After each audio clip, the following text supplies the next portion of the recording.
Добрый вечер. В эфире информационный выпуск Амшекшара. Коротко о самых главных событиях сегодняшнего выпуска. 37 лет назад, 15 и 16 июля 1989 года в Сухуми и других районах Абхазии произошли первые грузино-абхазские вооруженные столкновения. 18 учащихся 5-6 классов республики участвовали в летней программе гимназии Примакова в Московской области. Первый абхазский сервис онлайн-бронирования жилья, экскурсий и трансфера запустили в Абхазии в городе Гудаута.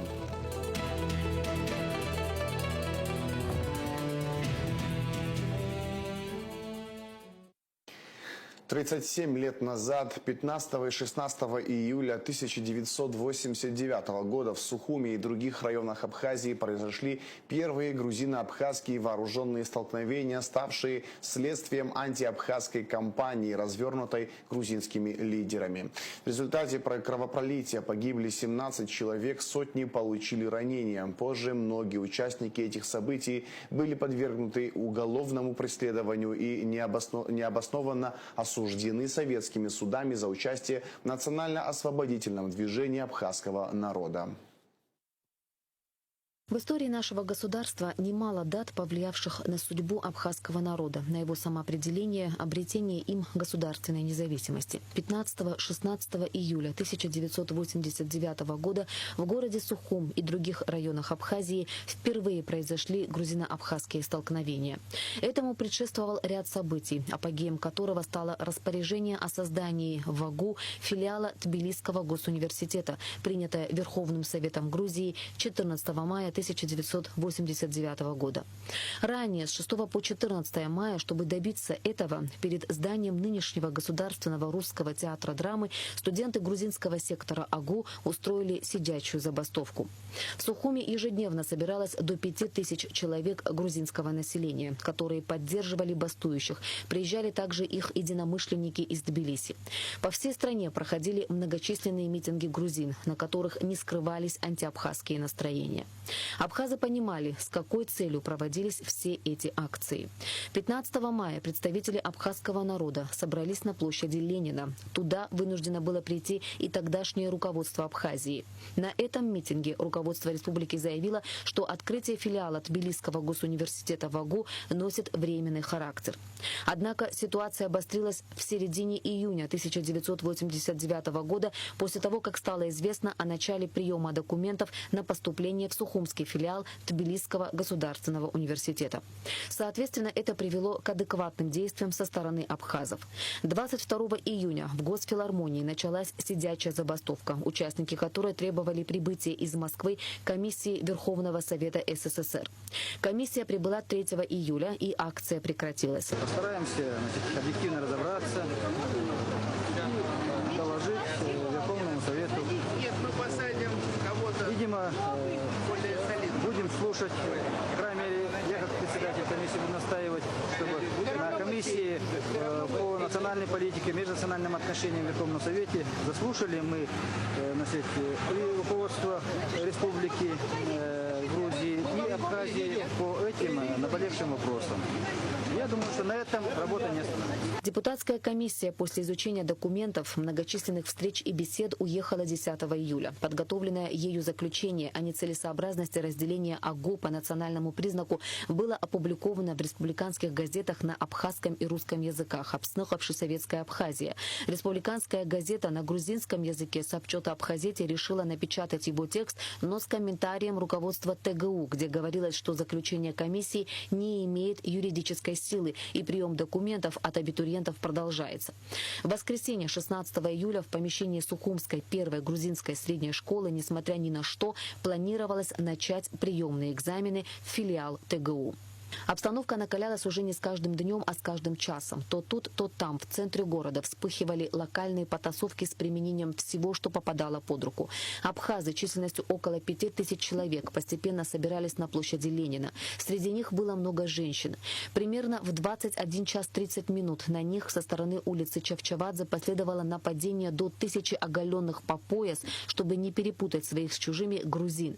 Впереди ехало 2 КАМАЗа с молодыми людьми, которые скандировали оккупировали Саакартвело. Начало появляться огнестрельное оружие. Всю ночь по городу слышалась стрельба. Столкновений не удалось избежать. Были и жертвы. 17 человек погибли, 448 получили ранения. К нам 50 человек. Из них мы госпитализировали 19. 10 человек были у нас пострадавшие с дробовым ранением в области в основном головы, верхней половины туловища. 9 с ушибленными ранами. Всем им была оказана помощь, адекватная медицинская помощь. Отказов ни одного не было. И, в общем-то, все обошлось у нас по медицинской части, все благополучно. Жертв могло быть гораздо больше. Крайне напряженная ситуация сложилась в ту ночь в Очамчире. Тысячи жителей Западной Грузии и Галского района Абхазии, а к утру их было до 30 тысяч, попытались прорваться на помощь своим в Сухум. Но заблаговременно оповещенное руководство РОВД перекрыло заслоном из десятков автомобилей мост через реку Алзга и организовало оборону. Около часу-двух дня 16 июля к мосту из Сухумского аэропорта прибыла группа десантников под командованием генерал-полковника Шаталина, после чего пытавшиеся прорваться отступили. Введение в Абхазии особого режима поведения граждан, меры, предпринятые командованием внутренних войск СССР, позволили потушить на тот момент пожар конфликта. События 15-16 июля 1989 года дали импульс для консолидации народов Северного Кавказа и Абхазии. Активизировалась работа по объединению прогрессивных сил. 25-26 августа 1989 года в Сухуми состоялся первый съезд Ассамблеи горских народов Кавказа. Громче стал звучать голос Народного форума Абхазии Айтгылара. Ирина Аршва, Абхазское телевидение. В кабинете министров состоялось заседание комиссии по реализации государственной программы «Поддержка малого и среднего предпринимательства в Республике Абхазия» на 2026-2028 годы. Открывая встречу, председатель комиссии, вице-премьер Джансух Нанба подчеркнул, что работа ведется в рамках исполнения указа президента и призвал ускорить рассмотрение заявок от предпринимателей Абхазии. Комиссия рассмотрела бизнес-инициативы, по которым ранее были запрошены недостающие документы и разъяснения. Министерство экономики подготовило перечень проектов, полностью соответствующих критериям утвержденной программы. Участники заседания обсудили и утвердили сроки приема заявок по второй программе. Она предполагает субсидирование процентной ставки по кредитам, которые абхазские банки выдают местным предпринимателям. Сегодня в повестке нашей встречи несколько вопросов. Главный вопрос: мы сегодня рассматриваем те проекты, которые были дополнены в части недостающих документов, информации, которая вызвала у нас определенные вопросы и сомнения. Ответственный орган Министерства экономики подготовили те проекты, которые подходят под утвержденную программу, и мы сегодня их будем рассматривать. Значит, вторым вопросом мы обсудим и, соответственно, должны принять в установленном порядке сроки приема заявок по второй подпрограмме. Это субсидирование процентной ставки по кредитам, выдаваемым абхазскими банками нашим предпринимателям. Ну и третьим вопросом, прочее, мы будем обсуждать различные вопросы, возникающие в процессе реализации нашей государственной программы. Хотел бы обратить внимание, что очень важно, чтобы мы ускорили работу нашей комиссии. Наша комиссия должна ускорить свою работу для того, чтобы мы успели как можно больше заявок рассмотреть в этом году, как можно больше принять решений по тем предложениям, которые сделаны и представлены в Министерстве экономики. Министр иностранных дел Абхазии Олег Барциц направил поздравления министру иностранных дел Боливарианской республики Венесуэла Феликсу Рамону Пласенсия Гонсалесу по случаю назначения на должность министра иностранных дел и внешней торговли Венесуэлы. Высоко ценю союзнические отношения, сложившиеся между нашими государствами. Убежден, что совместными усилиями мы будем и впредь развивать полноформатное сотрудничество и стратегическое взаимодействие. действия, наполнять его новым содержанием. Это, несомненно, послужит благополучию наших дружественных народов, отмечается в частности в поздравительном адресе Олега Барцец. Второй этап государственной программы по установке приборов учета электроэнергии активно набирает обороты. В ряде сел работы по модернизации системы учета уже успешно завершены, обеспечивая жителей современными и точными счетчиками. Однако во многих других населенных пунктах монтаж оборудования еще продолжается. Как идут работы и какие трудности возникают в процессе, узнавала Милана Агарба. На сегодняшний день в Абхазии идет второй этап государственной программы по установке приборов учета электроэнергии. Этот масштабный проект охватывает разные районы республики. В настоящее время работы развернуты в селах Гудаутского и Гурыбского районов, где бригады энергетиков поэтапно осуществляют установку новых приборов. В селах Адзюбжа, Тамыш, Ктолдж, Гярда, Гуада и Чиол работы уже завершены. Сейчас работы активно ведутся в селах Багмаран, Лохны, Дурипш, Хуанархуа. В ближайших планах старт работ в Сухумском районе, который запланирован уже на следующей неделе. Работы, конечно же, мы проводим поэтапно, да, то есть где сегодня, на сегодняшний день у нас наши трансформаторные подстанции и сети 0,4 киловатт были уже приведены как бы в порядок, мы сейчас работаем именно в этом направлении. Помимо этого, значит, у наших коллег в РЭСах проводятся плановые работы по реконструкции, значит, сетей 0,4 киловольт. Вот, поэтому как только мы получаем информацию, что там в определенном районе какие-то там трансформаторные подстанции были отреставрированы, мы, соответственно, следом приезжаем и начинаем устанавливать приборы учета. К текущему моменту установлено порядка 3400 приборов учета в деревнях. Важным нововведением для потребителей является предоставление пультов от новых приборов учета, которые позволяют контролировать собственное потребление, отслеживать напряжение и нагрузки. Таким образом, у людей появляется возможность мониторить свою электроэнергию дома. Современные приборы учета также помогают выявить майнинг-аппараты, отметил Даур Пипья. Установка приборов учета это очень сильно этому помогает, в том смысле, что люди уже понимают, что мы там обнаружим, что будет какое-то ненормальное потребление, которое мы будем отслеживать, в результате чего мы к этому абоненту придем и будем задавать вопросы и проверять, обследовать, почему у него такое потребление. И плюс, естественно, это все отразится в квитанции, что счет придет большой, поэтому они сами начинают это все демонтировать, убирать, отключать. В случае возникновения ситуации, когда абонент не успел своевременно оплатить и произошло отключение света, предусмотрена возможность оплаты через специальное приложение «Черноморэнерго». Только за прошлый месяц через приложение поступило 8 миллионов рублей.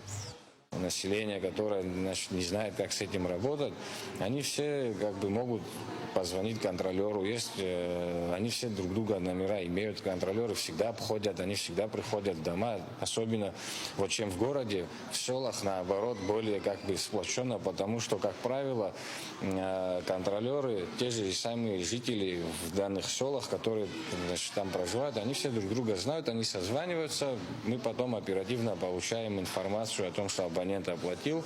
В течение этого года по всей республике будут установлены 60 тысяч приборов учета. Милана Агарба, Инаула Сурия, Абхазское телевидение.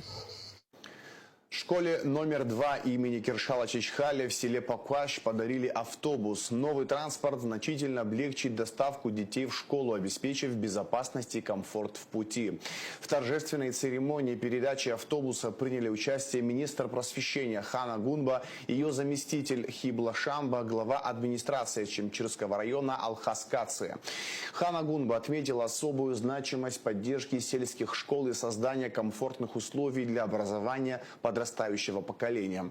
Глава администрации района Алхас Каци, школьники и их родители поблагодарили президента Бадру Гунба, губернатора Санкт-Петербурга Александра Беглова и Министерство просвещения за оказанную помощь и внимание к нуждам сельской школы.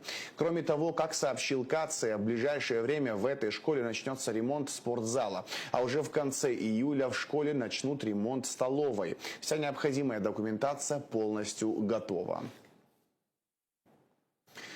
Возможность узнать новое, прокачать лидерские качества, найти новых друзей и получить яркие впечатления. Все это о летней программе гимназии имени Евгения Примакова в Московской области. Именно такую возможность получили 18 учащихся 5-6 классов республики, которые уже вернулись домой. Со школьниками встретились министр просвещения Хана Гунба и советник президента Аляс Гвазава. Ирина Бакатели расскажет детали. Абхазские школьники достойно представили республику на летнем математическом интенсиве в гимназии имени Примакова Московской области. 2 недели ученики 5 и 6 классов провели вдали от дома. Программа была насыщенной: математика, физика, химия, робототехника, спорт, актерское мастерство и многое другое. Это новое направление по поддержке талантливой молодежи открылось по поручению президента Бадры Гунба и при содействии Министерства просвещения. От лица Министерства просвещения Республики Абхазия я хотела бы выразить искренние слова благодарности руководству Мособласти, а также руководителю гимназии Майе Утаревне за предоставленную возможность участия наших детей. Безусловно, тот результат, который показали наши дети, это результат работы наших педагогов. В этой части я искренне хочу еще раз поблагодарить наших преподавателей, учителей общеобразовательных учреждений за их ежедневный труд, за их служение нашей стране. Мы надеемся, что данная практика и опыт продолжится, чтобы мы смогли качественно улучшать человеческий потенциал нашей республики. Пользуясь случаем, хочу поблагодарить правительство Московской области и руководство Примаковской гимназии за предоставленную возможность. Примаковская гимназия со своей стороны обеспечила образовательный процесс. Мы, наша семья, помогли в транспортировке детишек в Россию и обратно. Итоги поездки подвели в Сухуми. Встреча с министром просвещения Ханой Гунба и советником президента Алясом Гвазава прошла в формате теплой дружеской беседы. Дети наперебой делились впечатлениями, общались на равных, серьезно и по-взрослому, ведь за плечами ребят стояла важная миссия. На 3D-моделировании мы на компьютере делали формы вазы или браслета какого-то. Вот браслет я подарил маме, вазу тоже маме подарил. Потом на математических играх мне понравилось там. Они были в основном легкие и интересные. Мне было очень приятно находиться среди людей, которые стремились к знаниям. Для меня это создавало особую атмосферу, в которой было очень приятно находиться. Я хочу поблагодарить наших организаторов за эту поездку и за то, что нам подарили такой опыт.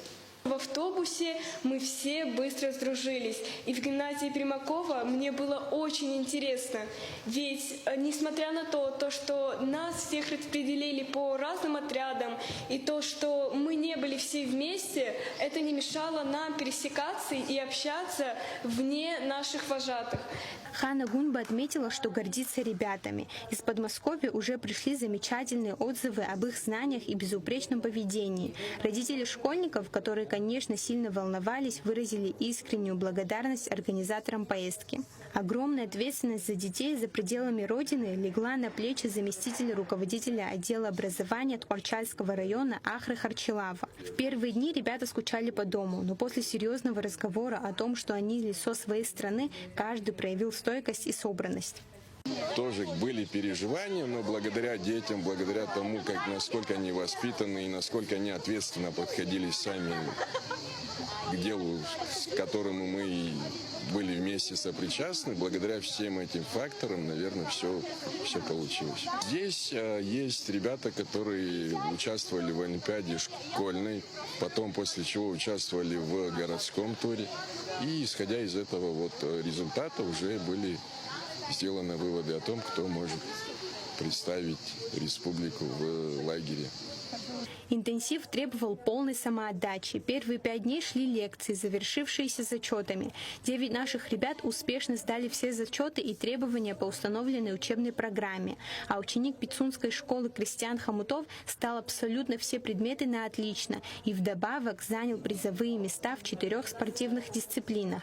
Время находилось и для веселья. Ребятам особенно запомнился День Нептуна и бодрящая утренняя зарядка под учебную пожарную тревогу. Наши дети доказали, что они умеют и дружить, и побеждать, а значит, будущее Абхазии в надежных руках. Ирина Богателя, Дэвид Марки, Абхазское телевидение. Первый абхазский сервис онлайн-бронирования жилья, экскурсий и трансфера запустили в Абхазии. Новая местная платформа Green Rai располагается в городе Гудаута. Автор проекта – победитель конкурса «Гостеприимная Абхазия» Астанда Чирикба. Лаура Капш расскажет подробнее. В Абхазии развивается цифровая инфраструктура туризма, открывая новые горизонты для путешественников и местных жителей. Современные технологии делают отдых более удобным и увлекательным, позволяя наслаждаться красотами нашей удивительной страны с помощью онлайн-сервисов, виртуальных экскурсий и мобильных приложений. Благодаря цифровизации туристы могут заранее планировать маршруты, бронировать отели и билеты, а также получать актуальную информацию о достопримечательностях и мероприятиях. Это создает комфортные условия для всех, кто стремится открыть для себя Абхазию и почувствовать ее уникальную атмосферу. На днях в республике начала функционировать новая местная платформа для онлайн-бронирования под названием Green Rai. Этот шаг демонстрирует стремление к модернизации индустрии гостеприимства и созданию более прозрачных и удобных условий для взаимодействия между туристическими компаниями и путешественниками. Офис расположен в городе Гудаута по адресу Адыгская, 56. Турист может обратиться лично, когда нужна помощь. Это обеспечивает более тесный контакт с клиентами и возможность оперативно решать возникающие проблемы. Служба поддержки у нас работает 24/7. Все моменты, которые могут возникнуть, будут решаться. Одно из главных приоритетных моментов было для нас – это обеспечить постоянное сопровождение туристов с момента запуска, то есть с момента регистрации на платформе до момента предоставления самой услуги. Все объекты, которые добавляются на платформу, обязательно проходят проверку. То есть наши менеджеры выезжают на объект до размещения его на платформе, обеспечивают соответствие всей заявленной информации с тем, что мы представляем на платформе. То есть одним из главных приоритетов для нас является надежность нашей платформы. На сайте Green Rai теперь доступна возможность бронировать и оплачивать экскурсии и трансфер. Сервис предлагает широкий выбор популярных туристических маршрутов. Все экскурсионные и транспортные услуги предоставляются компанией Репруа Плюс, которая является опытным участником туристического рынка Абхазии. Раздел «Жилье» активно наполняется предложениями. С сегодняшнего дня владельцы недвижимости могут зарегистрироваться на платформе и получать первые заявки на бронирование. Отдел размещения на данный момент активно начинает формировать базу предложений. С сегодняшнего дня можно регистрировать объекты размещения на платформе и начать принимать бронирование. Само создание компании Green Rai преследовало амбициозную цель – внести свой вклад в будущее нашей Абхазии, в развитие туристической отрасли нашей страны. Мы хотим сделать отдых в Абхазии более комфортным, а возможности для абхазского бизнеса более широкими. Проект Green Rai выделяется своей актуальностью благодаря победе в конкурсе «Гостеприимная Абхазия». Организатором конкурса выступила команда Абхазии, а активную поддержку оказали администрация президента и Министерство туризма Абхазии. Соорганизатором конкурса выступают президентская платформа «Россия – страна возможностей», мастерская управления «Сенеж». В рамках мероприятия оценивались не только идеи, но и создавались условия для их воплощения, включая экспертное сопровождение проектов. На самом деле сам процесс реализации проекта во многом произошел благодаря участию в конкурсе «Гостеприимная Абхазия». Мы стали одним из победителей этого конкурса. Мы хотели бы выразить искреннюю благодарность организаторам проекта. ОНО «Команда Абхазии», администрация президента, Министерство туризма Республики Абхазии, платформа «Россия – страна возможностей» и мастерская управления «Сенеж». Ваша поддержка и экспертное сопровождение стало для нас неоценимым вкладом в развитие и запуск. Тот факт, что туристическая отрасль и развитие экономики сегодня находится в фокусе внимания правительства Республики Абхазия, не может не радовать. Этот процесс уже выносит свой вклад в развитие республики, уже видны определенные ощутимые плоды, и этот процесс определяет будущие перспективы для развития нашего народа. Внедрение таких цифровых инструментов является частью более масштабной инициативы по созданию современной туристической инфраструктуры в Абхазии. Платформа Green Rai может значительно укрепить позиции нашей страны на туристическом рынке, улучшив процесс планирования путешествий, увеличив доступность местных услуг и открыв новые перспективы для малого и среднего бизнеса. Лаура Капш, Адам Эрдженя, Абхазское телевидение.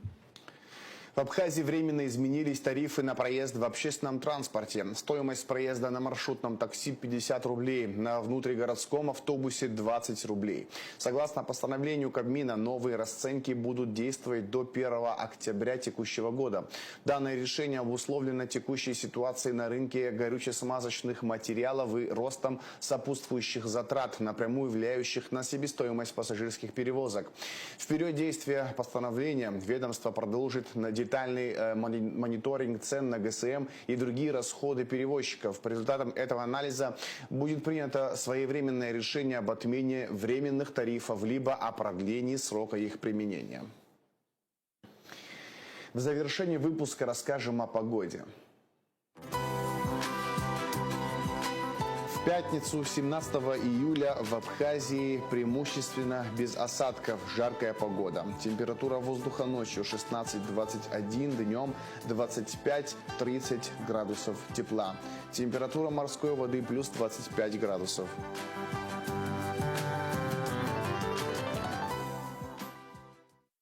На этом информационный выпуск Амшевшара подошел к концу. Всего хорошего, до новых встреч!